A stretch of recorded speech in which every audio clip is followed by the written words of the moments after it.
आपल्या या देशामध्ये जेव्हा क्रांती झाली तेव्हा इन्कलाब जिंदाबादचा नारा देणारे हसरत मुआनी हे मुसलमान समाजाचे होते.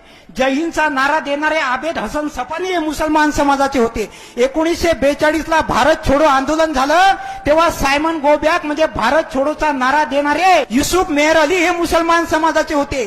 तुम्ही ज्या देशामध्ये राहता त्या देशाचा तिरंगा सुरैया तय्यबजी नावाच्या मुस्लिम महिलेने तयार केला आहे. या देशासाठी सगळ्यात पहिले शहीद होणारा पत्रकार मौलाना मीर बाकर हा मुस्लिम समाजाचा आहे. या देशासाठी सगळ्यात पहिले शहीद होणारा शासक म्हैसूरचे सुलतान हैदर अली हे मुस्लिम समाजाचे आहे. या देशासाठी सगळ्यात तरुण वयात शहीद होणारा क्रांतिकारक अशफाकुल्ला खान हे मुस्लिम समाजाचे आहे. डॉक्टर बाबासाहेब आंबेडकरांनी 14 तळ्याचा सत्याग्रह केला तर जागा देणारे व्यक्ती हे मुस्लिम समाजाचे होते.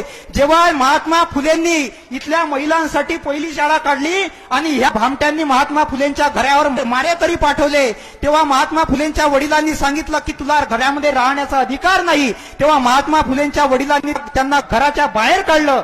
तेव्हा महात्मा फुलेंना राहण्यासाठी जागा देणारे उस्मान शेख हे मुसलमान समाजाचे होते. छत्रपती शिवाजी महाराजांचे गुरु याकूब बाबा हे मुसलमान समाजाचे होते. छत्रपती शिवाजी महाराजांचे वडील शहाजी आणि त्यांचे काका शरीफजी यांचं नाव हे शहा शरीफ नावाच्या दर्जावरून ठेवण्यात आलेलं आहे. लक्षात ठेवा, राक्षसों की बस्ती में प्यार बेसहारा है, मंदिर और मस्जिद का रिश्ता कितना प्यारा है, जब जब मुसीबत आई तब दोनों को पुकारा है, राम भी हमारा है, रहीम भी हमारा है.